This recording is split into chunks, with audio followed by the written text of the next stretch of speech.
अस्सलामुअलैकुम दोस्तों, आज मैं आपके लिए बहुत ही आसान मार्केट स्टाइल पिज़्ज़ा बनाने की रेसिपी लेकर आई हूँ।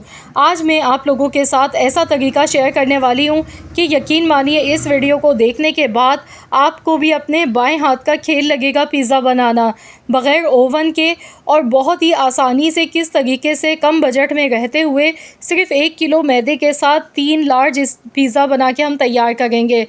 सिर्फ़ 1 किलो मैदे के साथ 3 बड़े बड़े एक्स्ट्रा लार्ज साइज़ के पिज़्ज़ा हमने बना के तैयार किए हैं, वो भी सिर्फ 20 मिनट में। तो चलिए हम देख लेते हैं कि किस तरीके से आप 20 मिनट में आसानी के साथ ये पिज़्ज़ा घर पे बना के तैयार कर सकते हैं। इसके लिए आपने सबसे पहले इसकी डो तैयार करनी है। तो यहाँ पर 1 किलो मैंने मैदा लिया है। अब इसमें ख़मीर हम लगाने के लिए ईस्ट का इस्तेमाल करते हैं। तो यहाँ पर इंस्टेंट मेरे पास ईस्ट है और ये 11 ग्राम का एक मेरे पास पैकेट है, तो मैंने 2 पैकेट लिए हैं। 1 किलो मैदे में 22 ग्राम के 2 समझ लीजिए, टोटल 22 ग्राम हम ईस्ट इस्तेमाल करेंगे। तो ये पहले से इंस्टेंट ईस्ट है, तैयार होती है। इसे कोई हमें एक्टिव नहीं करना होता है गर्म पानी में डाल के, डायरेक्ट हम इसे मैदे में डालेंगे। यहाँ पर 2 पैकेट 11 ग्राम के मैंने लिए। नमक इसमें हस्ब ज़रूरत ऐड कर देंगे, 1 चम्मच नमक, 2 चम्मच भर के चीनी के शामिल कर देंगे। मैंने यहाँ चीनी का पाउडर बना के नहीं लिया है, मैं डायरेक्ट ऐसे ही चीनी डाल गई हूँ। साथ में कुकिंग ऑयल इसमें हम डालेंगे, 5 चम्मच ऑयल के इसमें डालेंगे। तो मैंने यहाँ जो चम्मच लिया है ये टीस्पून वाला चम्मच है। टोटल 5 चम्मच इसमें ऑयल के शामिल कर देंगे। अब इसे अच्छी तरह से पहले मिक्स कर लेते हैं। अच्छी तरह से इसकी पहले मिक्सिंग करेंगे, इसके बाद इसमें पानी डालेंगे थोड़ा थोड़ा, और इसका सॉफ्ट सा आटा गूंद के तैयार करना है। जैसे हम नॉर्मल रोटी के लिए आटा गूंदते हैं उससे ज़्यादा सॉफ्ट आपने आटा गूंदना है। आटा इसका हार्ड नहीं होना चाहिए, क्योंकि हम यहाँ पर आटे को हमने राइस करना है। तो यहाँ देखिए मैंने इसे सॉफ्ट बिल्कुल गूंदा है, और अब मैं इसे कवर कर दूँगी। राइस होने के लिए इसे छोड़ देंगे ताकि आटा फूल जाए। 2 से 3 घंटे लग जाते हैं आटे को फूलने में।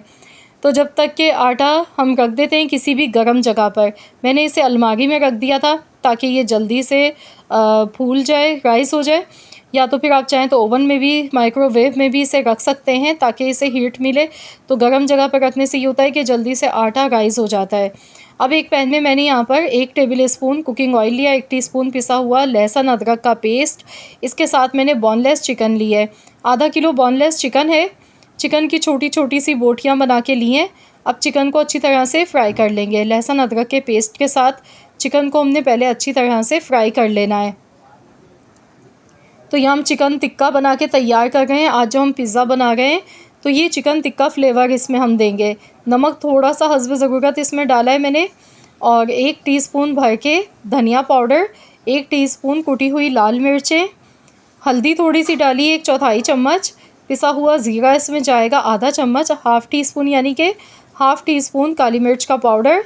अब यहाँ पर इसे कलर अच्छा सा खूबसूरत देने के लिए 1 चुटकी के बराबर ऑरेंज फूड कलर इसमें डाल देंगे, क्योंकि हम टिक्का बना रहे हैं तो इसका कलर खूबसूरत सा आना चाहिए। ऑरेंज कलर प्यारा सा लगता है, इसलिए मैंने ऑरेंज फूड कलर इसमें ऐड किया है।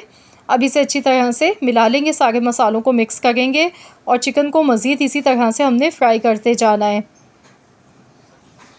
तो यहाँ पर देखिए चिकन हमारी माशाल्लाह बहुत बेहतरीन सी फ्राई हो चुकी है। अब इसमें चाट मसाला डालेंगे, 1 टीस्पून मैंने चाट मसाला डाला है, इससे चटपटा सा फ्लेवर आएगा। बहुत ही मज़े का ये चिकन टिक्का बन के तैयार होगा। इसमें दही शामिल कर देंगे 3 टेबल स्पून। अब इसे अच्छी तरह से मिक्स करेंगे, इतनी देर तक पकाएंगे कि दही का जो पानी है वो इसमें अच्छी तरह से ड्राई हो जाए। इससे ये होगा कि चिकन में बहुत अच्छा सा फ्लेवर भी आएगा, चिकन भी टेंडर हो जाएगी दही के पानी के साथ। तो यहाँ पर मैं इसे हाई फ्लेम पर पका रही हूँ ताकि इसका जितना भी पानी है वो सारा इसका ड्राई हो जाए एकदम। तो यहाँ देखिए जितना भी पानी था दही का वो सारा ऑलमोस्ट इसमें से ड्राई हो चुका है। हाई फ्लेम पर चिकन की अच्छी तरह से भुनाई कर लें तो ये बहुत ही बेहतरीन सा हमारा चिकन टिक्का बनके रेडी हो चुका है। अब हम इसे साइड पे रखेंगे ठंडा होने के लिए। तो यहाँ पर तकरीबन 3 घंटे हो गए थे आटा रखे हुए। आटा गूंदने के बाद मैंने इसे रख दिया था गर्म जगह पर, और ये देखिए कितना सारा हो गया है फूल कर। अब इस तरह से इसे पहले हाथ से सेट कर लेंगे। ये देखिए आटा देखिए आप कितना सारा फूल गया है। बस इसे अच्छी तरह से एक बार सेट कर लेंगे। कितना देखिए सॉफ्ट गूंदा हुआ आटा है। तो डो भी हमारी बहुत ही बेहतरीन सॉफ्ट सी पिज़्ज़ा डो बनके इससे तैयार होगी इंशाल्लाह ताला। अब इसके पेड़े बना लेंगे। 3 हिस्सों में मैं इसे डिवाइड पहले कर लेती हूँ। तो यहाँ पर पिज़्ज़ा बनाने के लिए पिज़्ज़ा ट्रे मैंने ले ली है। अगर आपके पास नहीं है तो नॉर्मल स्टील की थाली आप उसमें भी बना सकते हैं, या कोई प्लेट है उसमें भी बना सकते हैं, कोई इशू नहीं है। तो मैं यहाँ पर इसकी रोटी नहीं बेल रही हूँ, मैं हाथ से ही इस तरीके से देखिए इसे बढ़ाती जाऊँगी। अच्छी तरह से हाथ की मदद से इसे फैला लें। हाथों पे मैंने हल्का सा कुकिंग ऑयल लगा लिया था। फिंगर की मदद से ही देखिए इसके कॉर्नर्स को इस तरह से सेट कर लें। अब इसमें निशान लगाएंगे फोक से इस तरीके से। इससे ये होगा कि पिज़्ज़ा डो फूलेगी नहीं बीच से, अंदर से भी अच्छी तरह से कुक हो जाएगी। तो यहाँ अच्छी तरह से इसमें निशान लगा लें। अब पिज़्ज़ा सॉस मैंने यहाँ पर ले ली है। पिज़्ज़ा सॉस हम लगाएंगे। अगर आपके पास पिज़्ज़ा सॉस नहीं है तो पिज़्ज़ा सॉस बनाने की रेसिपी मेरे चैनल पे आप घर पे भी बना सकते हैं। अगर आप फ़ौरन इंस्टेंट पिज़्ज़ा बना गए तो फिर आप यहाँ पर इसकी जगह पर टोमेटो केचप का भी इस्तेमाल कर सकते हैं। मायोनीज़ इसमें डालेंगे, इससे बहुत ही बेहतरीन सा फ्लेवर आता है। इस तरह से हम इसकी टॉपिंग कर लेंगे। अच्छी तरह से मायोनीज़ लगाएंगे अच्छी तरह से, इसका फ्लेवर बहुत ही अच्छा लगता है इसमें।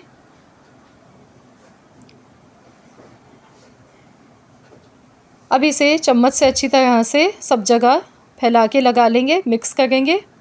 ये देखिए, तो ये देखिए मैंने इस तरह से अच्छी तरह से इसे फैला लिया है सब जगह। इसके बाद चिकन टिक्का जो हमने बना के रखा था ऊपर से ये इसके डालेंगे। बहुत ही मज़ेदार सा यमी चिकन टिक्का ये बनके तैयार हुआ था। इसके बाद कुछ वेजिटेबल्स ऊपर से हम इसके लगाएंगे, जो भी सब्ज़ियां आपको पसंद हो। मैंने सिर्फ यहाँ पर प्याज, टमाटर और शिमला मिर्च ली है। सिर्फ 3 मैंने वेजिटेबल्स का इस्तेमाल किया। आप यहाँ पर ऑलिव्स का भी इस्तेमाल कर सकते हैं। जो भी आपको पसंद है वेजिटेबल्स वो ही आप इसमें ले लीजिएगा। मोज़रेला चीज़ है मेरे पास, तो मोज़रेला चीज़ को मैंने इस तरह छोटे छोटे टुकड़ों में काट कर ले लिया है। आप चाहें तो ग्रेटर की मदद से ग्रेट करके भी ऊपर से डाल सकते हैं। तो यहाँ पर मोज़रेला चीज़ इसमें ख़ुद ही अच्छी तरह से जब पिज़्ज़ा हमारा बन के तैयार होगा मेल्ट हो जाएगी। तो यहाँ देखिए मैंने ऊपर से मोज़रेला चीज़ लगा दी है। ऑरिगेनो लीव्स हैं ये मेरे पास, तो ये ऊपर से हमने थोड़े से डालने हैं, इससे फ्लेवर आएगा पिज़्ज़ा का बहुत ही मज़े का। तो अच्छी तरह से ये भी ऊपर से डालेंगे। इसके बाद थोड़ी सी चिली फ्लेक्स यानी कि कुटी हुई लाल मिर्चें ऊपर से डाल देंगे। तो इसी तरीके से तीनों पिज़्ज़ा हमने पहले बना के तैयार कर लेने हैं। ये देखिए थोड़ी सी मैंने कुटी हुई लाल मिर्चें ऊपर से डाली हैं। तो चलिए अब पिज़्ज़े को देख लेते हैं किस तरीके से बेक करना है। इसके लिए मैंने एक पतीला लिया, इसमें जाली वाला स्टैंड मैंने रख दिया है। अब इसमें ये पिज़्ज़ा ट्रे हम रख देंगे, कवर कर देंगे इसे। शुरू में हमने 5 मिनट के लिए इसे लो टू मीडियम फ्लेम पर पकाना है, ताकि पतीला अच्छी तरह से गर्म हो जाए, हीट इसमें आना शुरू हो जाए। इसके बाद बिल्कुल हल्की आंच पर हमने इसे पकाना है 15 से 20 मिनट के लिए। टोटल जो पिज़्ज़ा तैयार होने का टाइम है वो 20 से 25 मिनट होता है। 20 से 25 मिनट में पिज़्ज़ा बिल्कुल रेडी हो जाता है। तो चलिए देख लेते हैं। टोटल यहाँ पर 20 मिनट मुझे लगे। पहले हम चेक कर लेते हैं। इस तरह आपने चेक करना है, नाइफ़ की मदद से आपने इसके कॉर्नर्स चेक करने हैं। अगर देखिए अगर आपकी नाइफ़ बिल्कुल साफ़ है, गीली नहीं है, तो समझ जाएं कि पिज़्ज़ा आपका बिल्कुल रेडी हो चुका है। तो यहाँ पर अल्हम्दुलिल्लाह ये पहला पिज़्ज़ा हमारा बनके तैयार हो चुका है। मैं आपको तीनों पिज़्ज़ा दिखाऊँगी। तो ये अभी मैं आपको पहला पिज़्ज़ा दिखा रही हूँ। ये देखिए माशाल्लाह अल्हम्दुलिल्लाह, देखिए कितना सॉफ्ट क्रीमी सा मज़ेदार सा ये बना है। ये देखें, कोई कह नहीं सकता कि आपने ये घर पे बना के तैयार किया है। अगर आपके पास पिज़्ज़ा डो पहले से तैयार है, ये जो मैंने आपको पिज़्ज़ा डो बनाने का तरीका बताया, ये आटा गूंद के आप पहले से भी रख सकते हैं। 1 दिन पहले गूंद के रख लें या सुबह में गूंद लें, रात में बनाने तो फटाफट से आप मिनटों में बना सकते हैं, बिल्कुल भी टाइम नहीं लगता है। तो यहाँ पर मैं अब आपको दूसरा पिज़्ज़ा दिखा रही हूँ। देखिए माशाल्लाह अल्हम्दुलिल्लाह बड़े साइज़ के पिज़्ज़ा हैं। तो ये मैंने स्टील की थाली में बनाया है। और यहाँ पर मैं आपको दिखा रही हूँ तीसरा पिज़्ज़ा, ये हमारा ये बेक हो रहा है अभी। तो यहाँ देखिए कि दूसरा पिज़्ज़ा ये स्टील की थाली में मैंने बना के तैयार किया है। इसे भी मैं काट के आपको दिखाऊंगी किस तरीके का ये बन के तैयार हुआ है। ये देखिए माशाल्लाह अल्हम्दुलिल्लाह बहुत ही बेहतरीन पिज़्ज़ा बना है। इस तरीके से अगर आप पिज़्ज़ा बना के किसी को भी खिलाएँगे ना, डेफ़िनेटली मैं आपसे कहती हूँ कि वो आपसे ज़रूर पूछेगा कि आपने कहाँ से मंगाया है ये पिज़्ज़ा। बहुत ही उम्दा, बहुत ही बजट फ्रेंडली मज़ेदार रेसिपी है। तो बच्चे तो खाते ही हैं शौक़ से, बड़े भी फ़ैन हो जाएंगे जब इस तरीके से आप घर पे बनाएंगे बहुत ही मज़ेदार पिज़्ज़ा। यहाँ देखिए तीसरा पिज़्ज़ा मैंने कढ़ाई में बनाया है और ये भी देखिए कितने बड़े साइज़ का है। माशाल्लाह अल्हम्दुलिल्लाह तीनों पिज़्ज़ा हमारे बहुत ही आला बन के तैयार हुए हैं। आप लोग ज़रूर इस रेसिपी को ट्राई कीजिएगा, अपना फ़ीडबैक मेरे साथ ज़रूर शेयर कीजिएगा। चैनल पर नए हैं तो चैनल को सब्सक्राइब कर लीजिएगा। मिलते हैं इंशाअल्लाह ताला एक और नई रेसिपी के साथ, तो जब तक के लिए अल्लाह हाफ़िज़।